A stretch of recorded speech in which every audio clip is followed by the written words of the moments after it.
And Greg Gattuso, as always, in studio on the Wednesday show. UAlbany on the road at Delaware. It's a 3:30 kick, 3 o'clock pregame.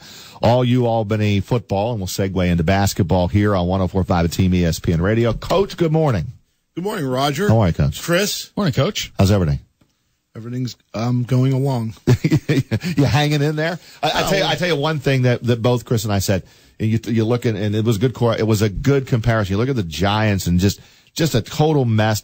Just kind of a lot of guys maybe quit on this season and not caring. But your team goes on the road, good Stony Brook team, and you battle them to overtime. So you have to like the effort and just the drive that your team still has despite a few losses. Yeah, it's been frustrating. There's positives. You know, I thought Brunson's drive was brilliant to tie the game, and you know we're growing and getting better. We just are not. You know, a good friend of mine just called me, and he's a very good friend, and he said, "Hey, can you find another way to lose a game?" And I said, "I really hope not." I said, "He better be a really good friend." He's very good. I can't tell you what he calls me, but he has a pet name for me. So, what exactly when you look back at the tape and you had a chance?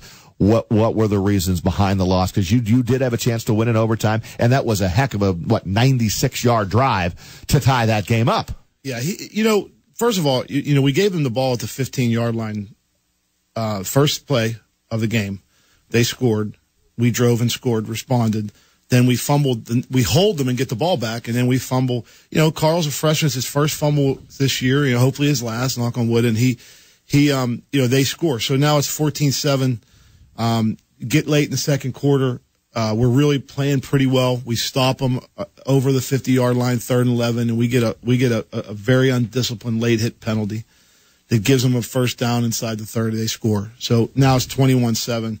Play even the whole second half back and forth. Where it's a tight game. They pin us in. Looks bad. Brunson drives 21 plays, 96 yards, 5 for 5, 3rd down, 2 3rd and longs. You know, all the things that you look for in the growth of a quarterback, he did. And we couldn't finish. You know, he had in overtime, we had his only bad throw, and this season has come down to, I have to be careful. It's hard when you're losing games to not overreact to things. But the bottom line is we've lost 2 overtime games against ranked teams, basically. Yeah, on the road. We lost by a missed field goal. We dropped a touchdown against Maine.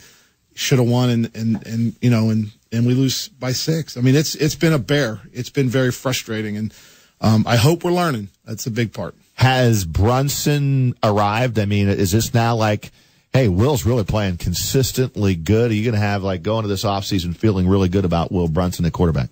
Actually, I went in last year and felt good. I thought he finished the year really well against New Hampshire, and I think he's been really good in a lot of games. I don't like to bring up injuries because it's an excuse and doesn't.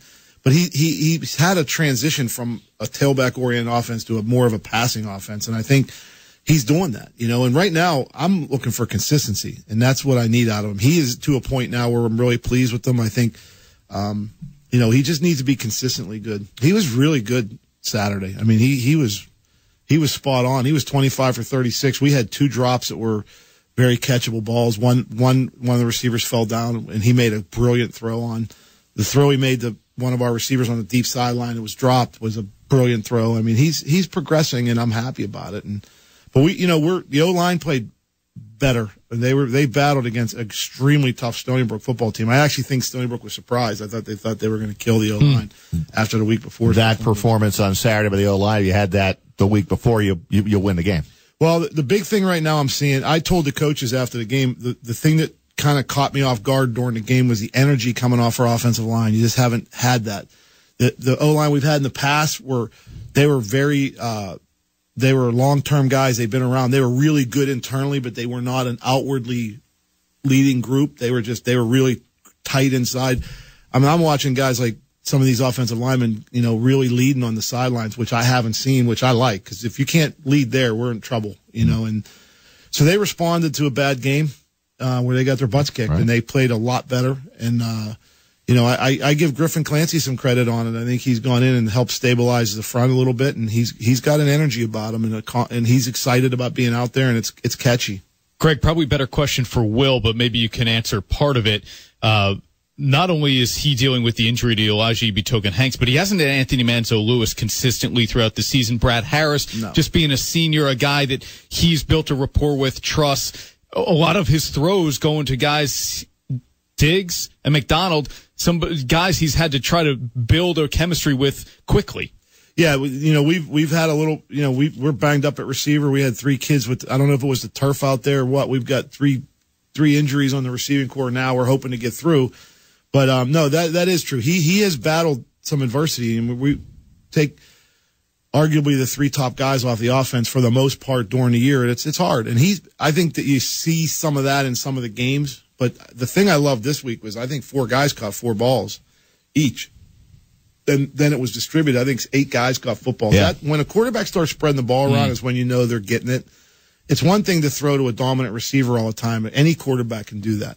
But when you see a guy starting to throw to multiple people, Austin Ellis had a good game, and Jared Reeves had a good game. Guys you haven't been hearing about, but they're coming along. I think Murad Hussein is going to be a great football player for us going forward. He had 4 receptions. A lot of guys had 4 first down movements of this. Why is that a big deal? Because it shows you he's comfortable going through progressions? It shows you 2 things. It shows you he's going through a progression, which he always has. It's showing you the offensive line's giving him enough time to go through his progression. Yeah. The issue we had at Rhode Island was it really wasn't Brunson. He was getting hit, and I think against a much better defense, the offensive line played really well. So, we're progressing. It's frustrating, the record. I hate our record. I can't tell you how much I hate it, but there's some things that I want to do and I think are going to help us next year, in some training things we got kind of locked into because of the NCAA shortened some things on us. But ultimately, close games come down to confidence. It comes down to the coaching staff doing a better job. I certainly know that we all can do a better job, and we're fighting. Yesterday we had one of the TV stations at practice, and I went over afterwards as we do, and he goes, I was going to ask you a question of how you motivate your team in a situation like this, but after watching practice, they were really energetic today. And it for a media person to figure that out. Tells you, Come on. But no, it was an interesting. We do nothing better than stand and watch. Yes, it jumped out. The kids practiced hard yesterday. I